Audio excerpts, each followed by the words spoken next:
Hey, I'm back. I was just coming back to let y'all know about today and how everything went for me.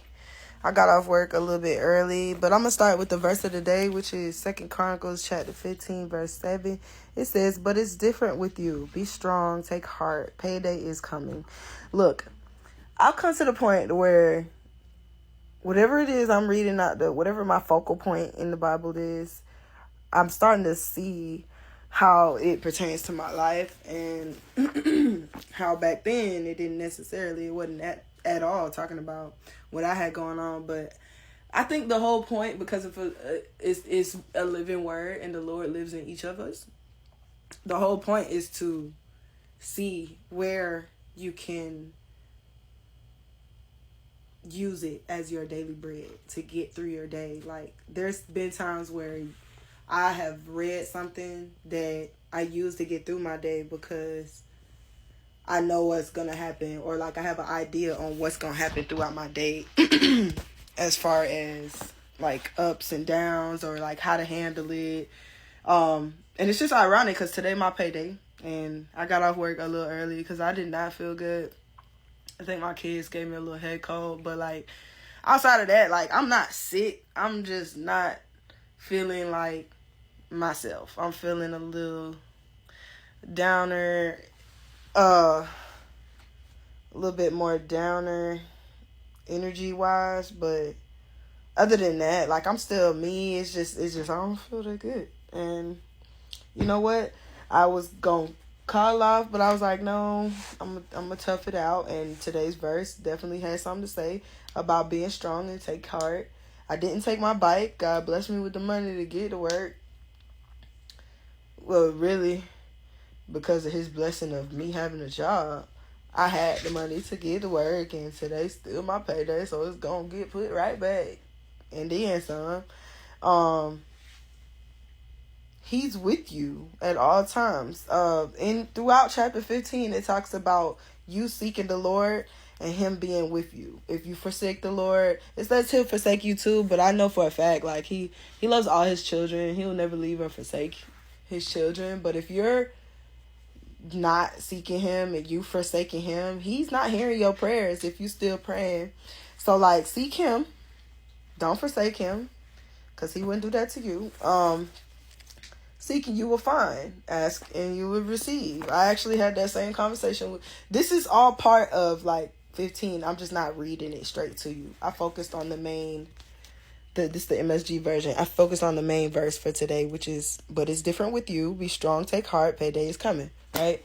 I bought donuts. In my heart, it's my natural desire to share, right? And I already know, because I'm like, I'm buying these donuts because I don't feel good. And I know it's going to make me feel better. Because, I mean, like, if you don't feel good, what are you going to do? You're going to do stuff that makes you feel better. Makes you smile. Makes you feel good, right? So I'm like, well, I'm not obligated to share my donuts. Unless somebody asks for one. So already on the way to get these donuts, I'm already in my head like, all right, well, we ain't just going to go in there offering up all your donuts. Because, girl, what if you want them later?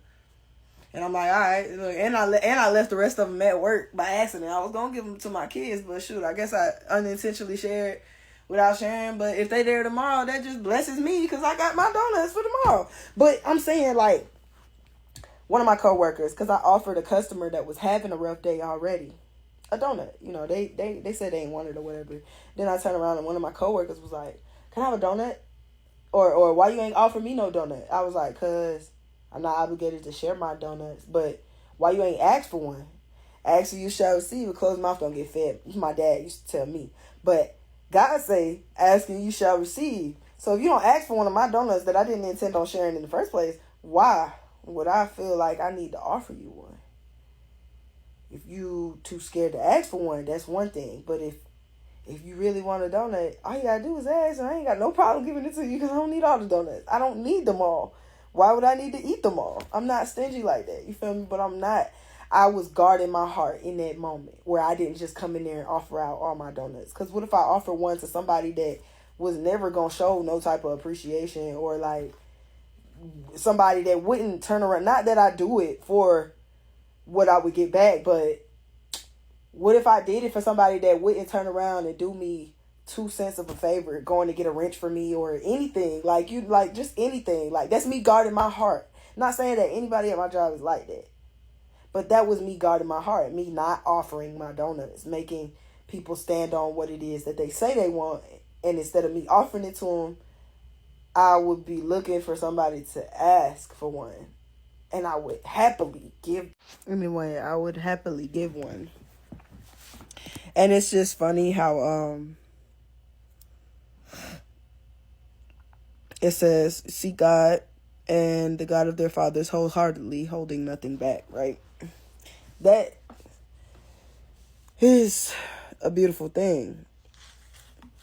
Those who refuse to seek God, the God of Israel, should be killed, no matter what it was, or young or old. Now, mind you, this is the Old Testament. I know it said it is that you're gonna be killed for not seeking God, but like, honestly, to me, in today's time, what that means to me is, if you're not actively seeking God, the only thing you're gonna see in front of you is all the negative, all the temptations that's leading you further away from God.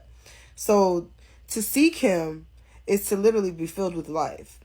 But not to seek Him is to be tempted by all the things that literally, because when you live in sin, you're dead. You're living asleep. Because the penalty for sin is death. So if all you see is temptation and sin everywhere, eventually you're gonna fall into that temptation and sin, and the penalty for sin is death. So that's what that verse means to me. They shouted out with the promise. With their promise to God, oh joyful sound accompanied with blasts from trumpets and rams and horns. Now, I pray that was a breakthrough for that person today, to be delivered from whatever is trying to canker at their life, at their mental, at their heart. But that person, like, what? They shared gummy bears with me today. They're like, and I asked for the gummy bears. You feel me? It wasn't just like he was listening to me. So I know this one of God's children. You feel me? He was actually listening to what I was saying. Plus, he asked what this was around my neck, and I told him it was a horn. Now, if you know me, you know I like to use wordplay just to see if you on the same time as me, if you know what I'm talking about. He said, "What's this?" I said, "This a horn. This my horn." He was like, "What? You play it?" I was like, "Well, it's a whistle, but to me, it's a horn." And he was like, "What you play?" I was like, "Well, I only play it when I need to." And I laughed a little bit to myself, and we got back to work or whatever, right? It say right here, I'm not sure what verse this is, because this is the Message Bible. They put their verses in clumps.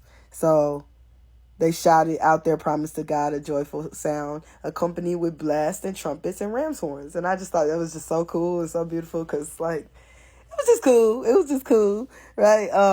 It's cool that I can see the word in my life as I'm reading it, as I go through my day, as I go through my life. That's the way that you guys should see it, because it is a living word. They had given their promise joyfully from the heart.